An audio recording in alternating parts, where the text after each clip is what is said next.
Okay, welcome to Raj news ప్రశ్న వేదిక కార్యక్రమానికి స్వాగతం. ఐఎమ్ రేణుకా. ఈరోజు మన గెస్ట్ మేడ్చల్ నియోజకవర్గం నాగారం డివిజన్ కాంగ్రెస్ పార్టీ నాయకులు కౌకుంట్ల జీవన్ రెడ్డి ఉన్నారు. ముందుగా వెల్కమ్ చేద్దాం.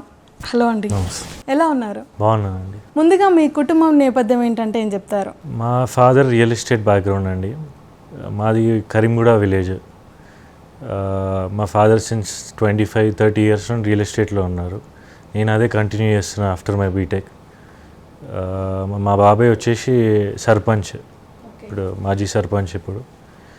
అండ్ మా చాలా డీసెంట్ అండ్ కామ్ ఫ్యామిలీ అండి. రాజకీయాల్లోకి ఎప్పుడు వచ్చారు, ఎందుకు రావాలనిపించింది అసలు? యాక్చువల్లీ మా బాబాయ్ సర్పంచ్ ఉన్నప్పుడు ఆయన పోటీ చేసేటప్పుడు నేను రావడం జరిగింది. దానికంటే 3 years బిఫోర్కెళ్ళి నేను రియల్ ఎస్టేట్లో ఉన్నా. ఫస్ట్ థింగ్ ఏంటంటే నాకు రాజకీయం ఇంట్రెస్ట్ ఎక్కడ వచ్చిందంటే ఈ బీఆర్ఎస్ గవర్నమెంట్ మీద విరక్తి పడి. యాక్చువల్లీ నా మేజర్ ఫ్రెండ్ సర్కిల్ అంతా వెస్ట్ సైడ్ ఉంటారండి. నా కాలేజ్ ఫ్రెండ్స్ అయినా ఎవరైనా వెస్ట్ సైడ్ ఉన్నారు. వాళ్ళు వచ్చినప్పుడల్లా అంటారు, అది మా ఏరియా ఎంత డెవలప్ అవుతుంది, మీ సైడ్ అసలు ఈస్ట్ సైడ్ అనేది ఏం డెవలప్మెంట్ జరగట్లేదు అని చెప్పేసి మాటికి అనడంతో నాకు ఈ ఏరియా అనేది చేంజ్ కావాలి, ఎందుకు బీఆర్ఎస్ గవర్నమెంట్ ఈస్ట్ సైడ్ ఎందుకు నెగ్లెక్ట్ చేస్తున్నది. ఫర్ ఎగ్జాంపుల్ నేను రియల్ ఎస్టేట్ ఎంటర్ అయినప్పుడు నేను ఒక ల్యాండ్ పర్చేస్ చేసిన కాస్ట్కి అది ఇప్పటికీ 2 times అయి ఉంటుంది ఇక్కడ. నేను కొని అమ్మేసినది, వేరే కస్టమర్కి అమ్మినది ఒక 2 times అయింది. కానీ అక్కడ వెస్ట్ సైడ్ వచ్చేసరికి 5 times అయింది ఈ 10 years గ్యాప్లో. 5 to 10 times కూడా అయినాయి. అది దృష్టిలో పెట్టుకొని ఎందుకు ఈ ఏరియా నెగ్లెక్ట్ చేస్తున్నారు బీఆర్ఎస్ గవర్నమెంట్ అని చెప్పి నేను కాంగ్రెస్ పార్టీ వస్తే ఈ ఏరియా డెవలప్ అవుతుంది అని చెప్పే ఉద్దేశంతో నేను రాజకీయంలో రావడం జరిగింది. అలాగే నేను వచ్చాక కూడా గతంలో 15 years నుండి పెండింగ్ ఉన్న నాగారం మెయిన్ రోడ్ ఏదైతే అది స్టార్ట్ అవ్వడం జరిగింది, పూర్తవుతుంది. బీఆర్ఎస్ గవర్నమెంట్లో అక్కడ వెస్ట్ సైడ్ ఉన్న గచ్చిబౌలి, నార్సింగ్ వైపు అక్కడ కొన్ని ల్యాండ్స్ కోసం ఓన్లీ మయం రామేశ్వరరావు వాళ్ళ ల్యాండ్స్ కోసం మాస్టర్ ప్లాన్ రోడ్స్ కూడా డెవలప్ చేయడం జరిగింది. అక్కడ ఎవరు పబ్లిక్ లేకున్నా కానీ. ఇక్కడ మా దగ్గర విపరీతమైన యాక్సిడెంట్లు, విపరీతమైన రోడ్ ప్రమాదాలు జరుగుతున్నా కానీ ఇక్కడ ఎంత అవసరమైనా కానీ రోడ్ మా కాంగ్రెస్ పార్టీకి వెళ్ళి చాలామంది ధర్నాలు చేశారు. ఒక 5 to 6 times మంత్రి మల్లారెడ్డి ఉండే అప్పుడు టైంలో. ఆయన రాంపల్లికి రావాలంటే భయపడుతుండే, అంత పబ్లిక్ రివోల్ట్ అయినారు. అయినా పట్టించుకోలేదు. మా గవర్నమెంట్ రాగానే అది ఇమ్మీడియట్గా ఫస్ట్ పని స్టార్ట్ చేసిందే అది. అందుకని నేను కాంగ్రెస్ పార్టీ నుండి ఎంచుకున్నాను. అంటే మీ కాన్స్టిట్యున్సీలో అనేక సమస్యలు, మీ డివిజన్లో అనేక సమస్యలు చూసి మీరు రాజకీయాల్లోకి రావాలనుకున్నారా? అవునండి. ఓకే, అయితే రాష్ట్రంలో అనేక పార్టీలు ఉన్నాయి, మీరు కేవలం కాంగ్రెస్ పార్టీని ఎందుకు ఎంచుకున్నారు? నేను చెప్తున్నానండి, బీఆర్ఎస్ పార్టీ మీద ఉన్నంత హేట్రేడ్ నన్ను ఈ బీఆర్ఎస్ పార్టీ ఉండొద్దు ఇక్కడ. బీఆర్ఎస్ అయినా బీజేపీ అయినా కానీ మాకు ఇక్కడ ఏం చేయలేదు. దాని మీద హేట్రేడ్ ప్లస్ రేవంత్ రెడ్డి అంటే అభిమానం, వజ్రేష్ అన్నగారు అంటే అభిమానంతో ఇక్కడికి రావడం. ఆ రోజు రేవంత్ రెడ్డి గారు కూడా ఇక్కడికి వచ్చిన ఫస్ట్ అదే చెప్పారు, వెస్ట్ సైడ్ డెవలప్ అవుతుంది, ఈస్ట్ సైడ్ డెవలప్ అవుతలేదనే. ఏది ఎలక్షన్లో గెలవక ముందు ఇక్కడ వచ్చినప్పుడు ఆయన అదే చెప్పాడు, ఈస్ట్ సైడ్ కూడా డెవలప్ కావాలి, అన్ని సైడ్ డెవలప్ కావాలి, వెస్ట్ కావాలి, సౌత్ కావాలి, ఈస్ట్ కావాలి, వెస్ట్ కావాలి, ప్రొపోర్షనల్గా కావాలి, ఒకటే సైడ్ డెవలప్మెంట్ కావద్దని ఆయన ఆ రోజు చెప్పాడు. ఈరోజు కూడా చేస్తున్నాడు, మీరు త్వరలో చూడబోతున్నారు. మీరు చూస్తే యంగ్గా ఉన్నారు. కాంగ్రెస్ పార్టీలో చూసుకుంటే సీనియర్ నాయకుల హవానే నడుస్తుంది ఇప్పటి వరకు. యంగర్స్కి ఛాయిస్ వస్తుంది అనుకుంటున్నారా కాంగ్రెస్లో? అంటే వస్తుందని అనుకుంటున్నాను. నా ఏజ్ చాలా చిన్నది, ఇప్పుడు కాకపోతే నెక్స్ట్ టైం వస్తుంది. బట్ నాకు వస్తుందనే కాన్ఫిడెంట్ ఉన్నది. పబ్లిక్ నేను తిరుగుతున్నా, సర్వీస్ చేస్తున్నా. నా ఇంటెన్షన్ అనే సర్వీస్. నాకు గెలవాలి, నేను కార్పొరేటర్ కావాలి అనేది అయితేనేమో దేవుని దయ వల్ల అయితేనేమో, కానీ పబ్లిక్ సర్వీస్, రోడ్స్ బేసిక్ ఇక్కడ కొన్ని దగ్గర చూస్తే మనం ఎక్కడ రోడ్స్, డ్రైనేజెస్ ఏవి కంప్లీట్ చేయలేదు గతంలో ఉన్న చైర్మన్. నేను ఫీల్డ్లో తిరగబట్టి నాకు తెలిసి ఒక 1.5 yearకి వెళ్ళి ఫుల్ ఫ్లెజ్గా ఫీల్డ్లో తిరుగుతున్నాం. ముందు పార్టీ పరంగా తిరిగేది, ఇప్పుడు గ్రౌండ్లో మా డివిజన్ మొత్తం కాన్స్టిట్యున్సీ వైపు మొత్తం తిరిగేది, వజ్రేష్ యాదవ్ గారితో తిరిగేది. ఇప్పుడు ఓన్లీ డివిజన్ పరంగా ఓన్లీ డివిజన్లో తిరుగుతుంటే నేను చూస్తున్నా చాలా ప్రాబ్లమ్స్ ఉన్నాయి. లోపల ఉన్న కాలనీస్ అందరు గ్రహించరు, కానీ చాలా డ్రైనేజ్ సమస్యలు, చాలా రోడ్ సమస్యలు, చాలా అంటే చాలా సమస్యలు ఉన్నాయి. కొన్ని మేము వజ్రేష్ యాదవ్ గారు శ్రీధర్ బాబు సార్ దగ్గర తీసుకెళ్ళి చాలా ఫండ్స్ తెప్పిస్తున్నాం. చాలా మటుకు మీరు గతంలో పోలిస్తే ఇప్పటికున్న ఫండ్స్కి చాలా ఎక్కువ వస్తున్నాయి మనకి. జీవన్ రెడ్డి గారు రియల్ ఎస్టేట్ వ్యాపారాలు చేసి బాగా డబ్బులు సంపాదించుకొని కూడబెట్టుకొని అవి ఏం చేయాలో అర్థం కాక రాజకీయ మోజు కోసం రాజకీయంలోకి వచ్చిర్రు అనే విమర్శలు కూడా వినిపిస్తున్నాయి. నేనేం పెద్దగా సంపాదించలేనండి. నేను ఉన్నదంతా పబ్లిక్కి పెట్టడానికే ఉన్నా కానీ మీరు అనుకున్నంత ఏం సంపాదించలేను నేను. ఓకే, నిజమే అంటారా? నిజమండి. డివిజన్ ప్రజలకు మీ సొంతంగా ఏమైనా సేవలు అందిస్తున్నారా ఇప్పటి వరకు? చేశాను కొన్ని సోషల్ ఎగ్జాంపుల్. ఫర్ ఎగ్జాంపుల్ కొన్ని మస్కిటో అప్పుడు మస్కిటో రిపేర్లు ఉండే మస్కిటో మెషిన్స్ ఉంటాయి కదా, అవన్నీ రిపేర్ చేయడం జరిగింది. అలానే కొన్ని చిన్న చిన్న సమస్య, కొంతమంది ఏదైనా ప్రాబ్లం ఉండొచ్చి హెల్త్ ఇష్యూ వచ్చి ఏదైనా ఆర్థిక సాయం కోరినప్పుడు చేయడం జరిగింది. ఏదైనా స్కూల్ ఫీజులు కట్టడం కానీ కొన్ని అలాంటి, అంటే అందరికీ చేసిన అని చెప్పట్లేదు కానీ మరి పావర్టీలో ఉన్న వాళ్ళు మరి అది దాన్ని ఏమంటారు దాన్ని కట్టలేని పరిస్థితులు ఉన్న వాళ్ళకి చేయడం జరిగింది. మనం ఆర్థికంగా లేని వాళ్ళకి, వెనుకబడిన వాళ్ళకి, పేదలకి అలాంటి వాళ్ళు చేశానంటున్నారు. ఓకే, మీరు కేవలం నాగారం డివిజన్ నుండి కార్పొరేటర్గా ఎందుకు పోటీ చేయాలనుకుంటున్నారు? నా విలేజ్ వచ్చేసి కరీంగూడ, నా డివిజన్ నాగారంలో కలవడం జరిగింది. ఎక్కడైతే నేను ఉంటానో, ఎక్కడ పుట్టినో అక్కడ పోటీ చేయాలని ఎవరికైనా ఉంటుంది కానీ అదే దానివల్ల నేను ఎంచుకోవడం జరిగింది. ఓకే, ఎటువంటి అనుభవం లేకుండా మీకు ఫ్యామిలీ బ్యాక్గ్రౌండ్ నుంచి కూడా ఎవరు లేరు రాజకీయంగా మీ ఇంట్లో నుంచి కూడా? మా బాబాయ్ సర్పంచ్. అంటే మీ ఫాదర్ గారు కూడా ఇంకా ఎవరు లేరు కదా, మీ బాబాయ్ ఒక్కరే ఉన్నారు కదా. సో మీరు డైరెక్ట్గా కార్పొరేటర్ కావాలనుకుంటున్నారు, అది ఎలా సాధ్యమవుతుంది అనుకుంటున్నారా? నేనైతే అవుతుందని అనుకుంటున్నా. ప్రజలు నా వైపు ఉన్నారని అనుకుంటున్నాను. రోజు కష్టపడుతున్నా, తిరుగుతున్నాను. నా 100కి 150% ఎఫర్ట్స్ ఇస్తున్నాను. ఇక దేవుడు మన దిక్కుంటే అవుతానని అనుకుంటున్నాను. మీరు తోటకూర అజయ్ యాదవ్ గారి మిత్రుడు కదా? అవును. ఆయన సపోర్ట్ లేకుండా మీకు రాజకీయ అర్హత ఉందంటారా? అంటే మిత్రుడు ఎంత మిత్రుడైనా కానీ నా ఓన్ టాలెంట్ లేదు. ఇద్దరు ఫ్రెండ్స్ కాబట్టి, వాళ్ళ ఫాదర్ పొలిటికల్లో ఉన్నారు కాబట్టి ఆధారం మీరు వెళ్తున్నారు అనుకోవచ్చు. ఎంత ఫ్రెండ్స్ అయినా కానీ నా దగ్గర టాలెంట్ లేనిదైతే ఆయన ఏం చేయలేదు. నా దగ్గర ఒక 70% టాలెంట్ ఉంటే ఒక 30% ఆయన పుష్ చేయగలుగుతాడు. నా దగ్గర టాలెంట్ ఉంది కాబట్టి కానీ ముందుకు వస్తుంది. అంటే వాళ్ళ సపోర్ట్ మీకు ఏం లేదంటే? ఉన్నది, 100% ఉన్నది. వాళ్ళ నా గాడ్ ఫాదర్ ఆయన వజ్రేష్ యాదవ్ ఉన్నారు, మైనంపల్లి హనుమంతరావు గారు ఉన్నారు, మైనంపల్లి రోహిత్ ఉన్నారు. వీళ్ళందరూ నా వెల్ విషర్స్. ఓకే, డీసీసీ అధ్యక్షులు వజ్రేష్ యాదవ్ గారి సపోర్ట్ కానీ బ్లెస్సింగ్స్ కానీ మీకు ఏ విధంగా ఉంటుంది? ఆయన ఒకటే అంటాడు, నాకు నువ్వు పని చేసుకో, సర్వేలో నీ పేరుంటే ఇస్తా, సర్వేలో నీ పేరుంటే హైకమాండ్కి వెళ్ళి వస్తుంది. నేను ఏమున్నా నీకు సజెషన్స్ ఇవ్వగలుగుతా, ఇలా చేయనా అలా చేయి, సర్వీస్ చేయి, నేను అట్లా సజెషన్స్ ఇవ్వగలుగుతా. కానీ పబ్లిక్లో నీ సర్వే పేరు వస్తేనే నీకు టికెట్ ఇస్తా. సర్వేలో నీ పేరు లేదంటే నీకు టికెట్, నీకైనా సరే, నా సొంత వాళ్ళకైనా సరే, నా కొడుకుకైనా సరే టికెట్ ఇచ్చేయలేదని చెప్తాడు. సర్వేలో పేరు ఉండాలంటాడు. మీరు అంత సర్వీస్ చేస్తేనే ఆ పేరు తెచ్చుకుంటేనే నేను టికెట్ ఇస్తా అని చెప్తాడు. నాన్న నువ్వు నాకు క్లోజ్ అని చెప్పేసి నేను టికెట్ ఇస్తా అనేది మర్చిపోయినా అని ఎప్పుడో చెప్పేసాడు మాకు. అందుకే మేము ఫీల్డ్లో తిరుగుతున్నాం. ఎప్పుడు లాస్ట్ మూమెంట్లో రావట్లేదు. మేము సిన్స్ 1.5 ఇయర్కి వెళ్ళి ఫీల్డ్లోనే ఉంటున్నాం. అంటే 1000 కోట్ల ఆస్తులున్న మల్లారెడ్డి గారి నియోజకవర్గంలో కాంగ్రెస్ పార్టీ వస్తుందా, అసలు అధికారంలోకి వస్తుందా? ఆ ఛాయిస్ ఉందంటారా?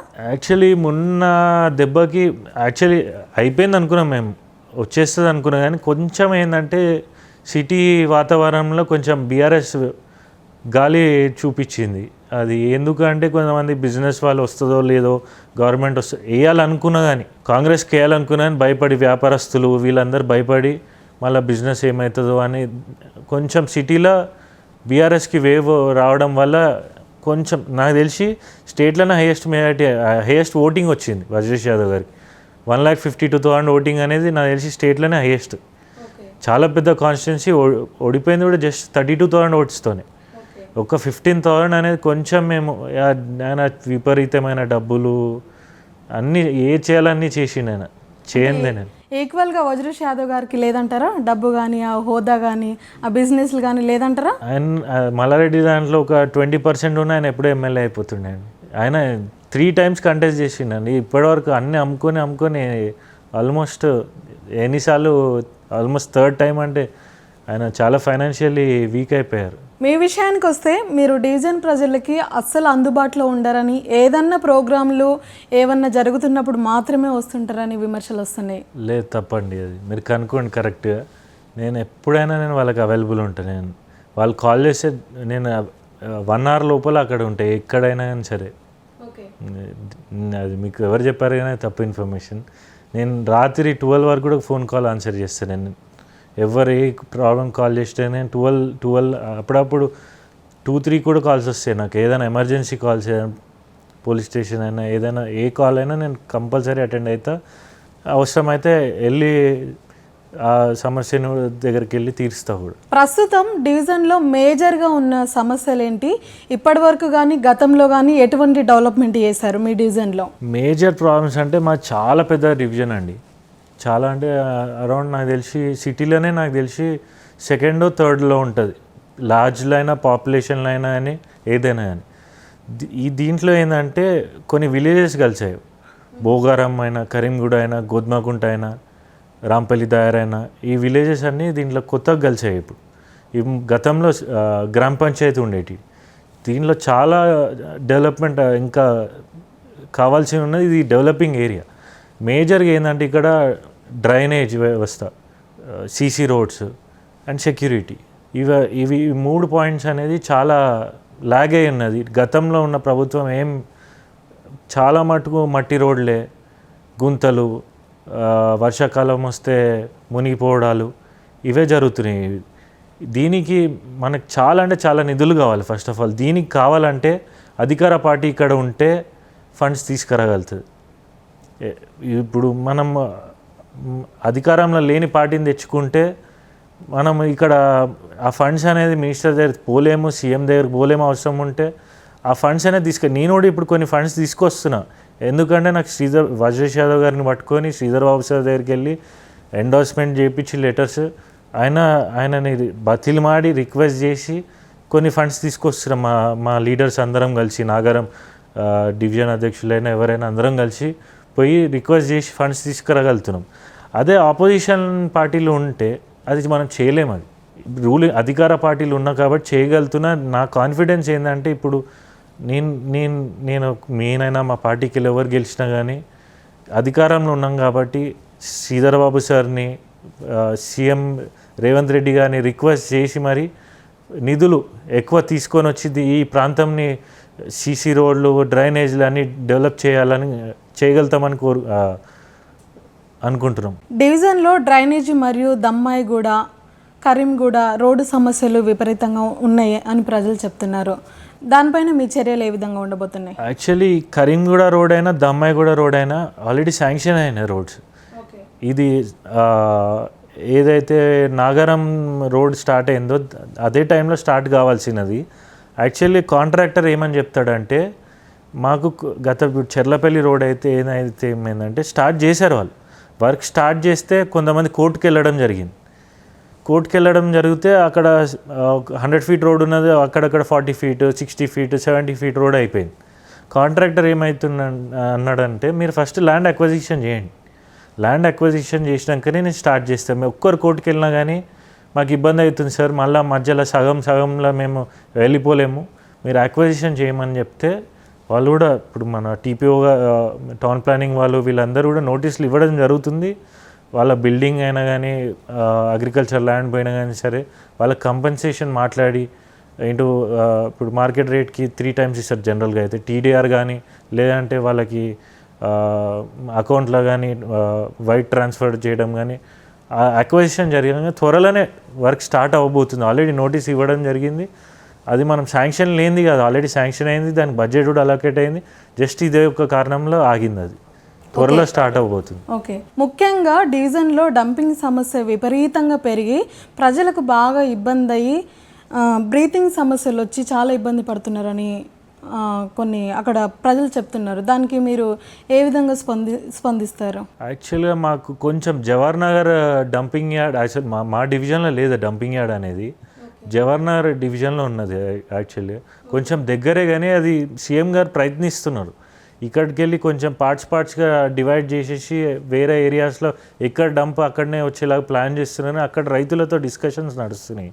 అంటే వాళ్ళు కూడా కొంచెం ఆపడం జరుగుతుంది. మా ఏరియా వద్దు డంప్ చేయడానికి, మా ఏరియా వద్దు అంటే ఇక్కడ జవహర్ నగర్ వాళ్ళు అయితే అన్యాయం కావద్దు కదండి. జవహర్ నగర్, నాగరం, దమ్మాయిగూడ ఏరియా వాళ్ళు అన్యాయం కావద్దు కదా. ఎక్కడ డంప్ అక్కడ వేస్తే కొద్దిగా వీళ్ళకన్నా కొంచెం ఉంటుంది రిలాక్సేషన్ అని చెప్పేసి సీఎం గారు మాట్లాడుతున్నారు, చర్చిస్తున్నారు. అక్కడ ల్యాండ్ అలొకేట్ అయితే ఖచ్చితంగా అక్కడ డంప్ అక్కడ వేస్తే ఇక్కడ చాలా మటుకు తగ్గుతుంది. అది డిస్కషన్లో ఉన్నది. ముఖ్యంగా మాజీ మంత్రి ప్రజెంట్ ఎమ్మెల్యే మంత్రి మల్లారెడ్డి గారి పరిపాలన ఏ విధంగా ఉంది? ఆయన ఎక్కడ ఉన్నాడని ఎక్కడ కనిపించట్లేదు. అసలు మీకు కనిపిస్తున్నారా ఇక్కడ? అంటే ప్రజెంట్ కానీ బిఫోర్లో కానీ ఏం డెవలప్మెంట్ చేయలేదంటారా కాన్స్టిట్యున్సీలో? ఆయన్నే ఒప్పుకున్నాడు కదా గతంలో. మా మేడ్చల్కి ఏం కాలేదని ఆయన్నే కదా అసెంబ్లీలో ఒప్పుకున్నది రీసెంట్గా.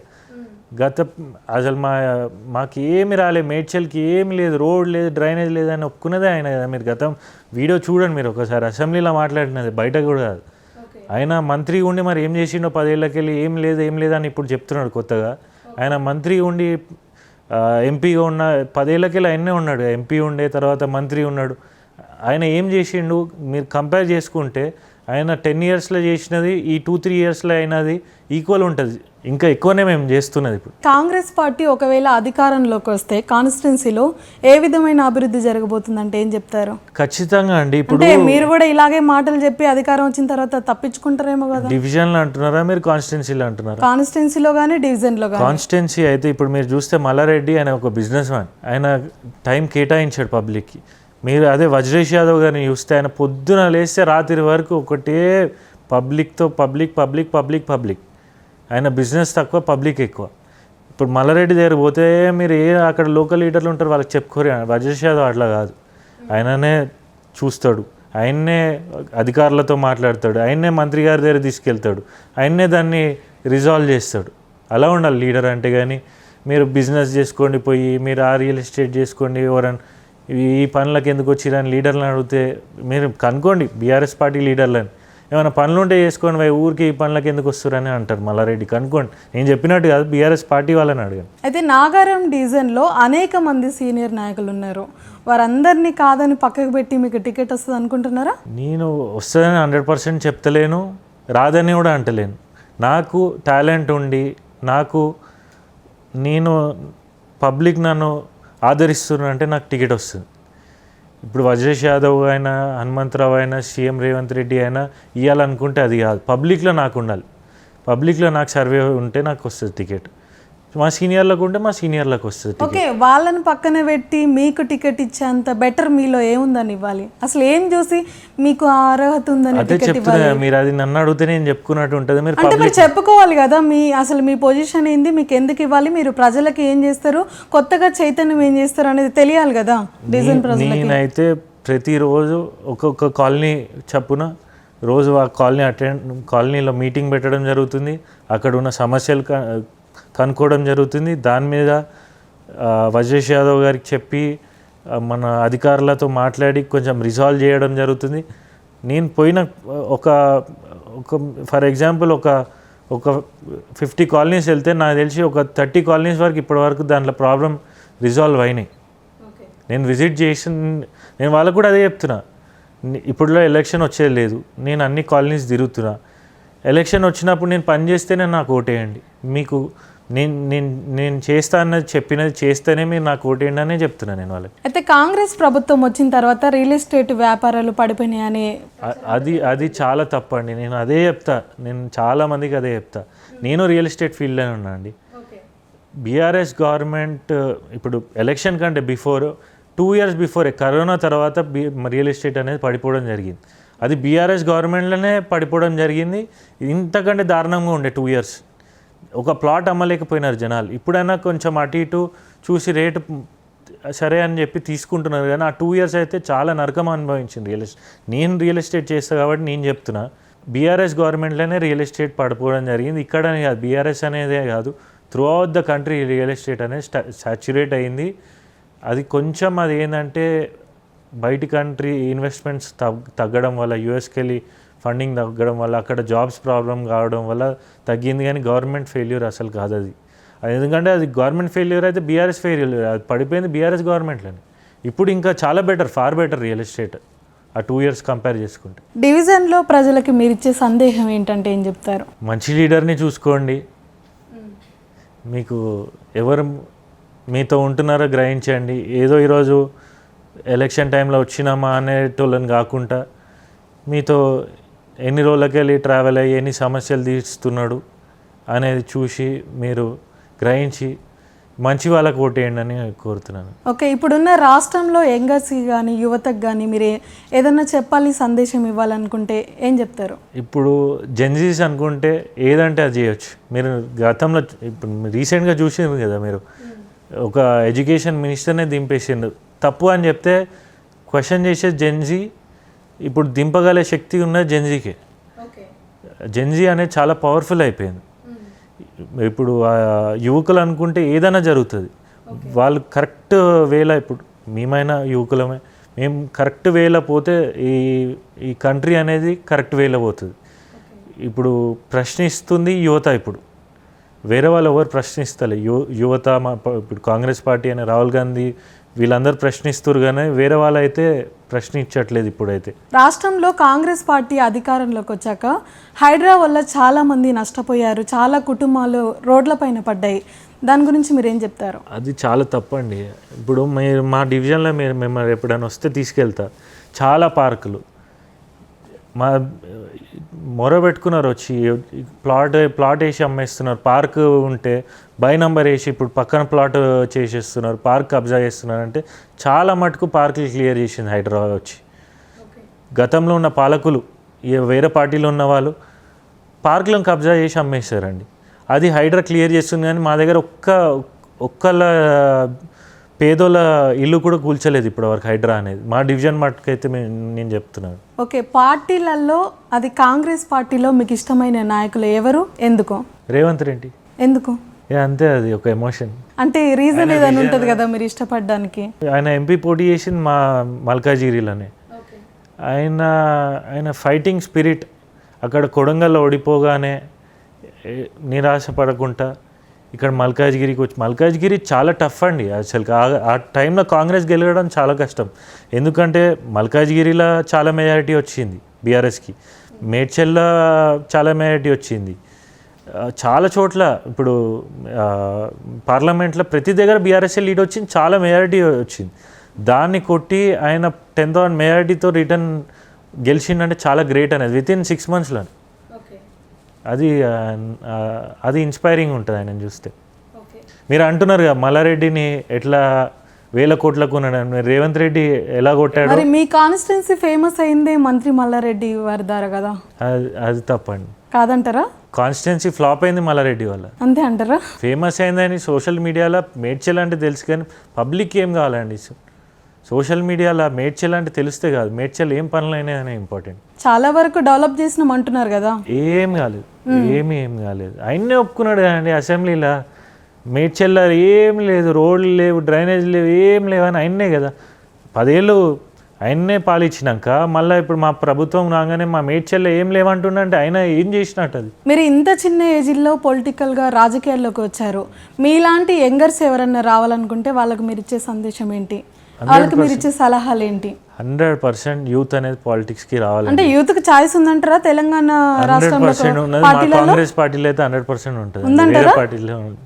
మా పార్టీ అయితే సీనియర్లు కాదని కాంగ్రెస్ పార్టీలో యంగర్స్ కి ఛాయిస్ ఇస్తారంటారా? అది మారిపోతుంది, ట్రెండ్ అనేది మారిపోతుంది. ఇప్పుడు యువతకి ఇంపార్టెన్స్ వస్తుంది. మీరు చూడండి, ఇప్పుడు నా ఫ్రెండ్ మైనంపల్లి రోహిత్ ఎమ్మెల్యే గారు నా క్లోజ్ ఫ్రెండ్. ఆయన నాకంటే 6 months చిన్న ఎమ్మెల్యే అయిపోయాడు.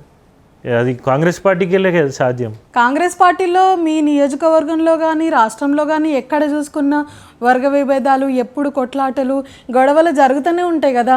అదే అంటే ఫ్యామిలీలో జరుగుతూనే ఉంటాయి కదండి, అవన్నీ కామన్.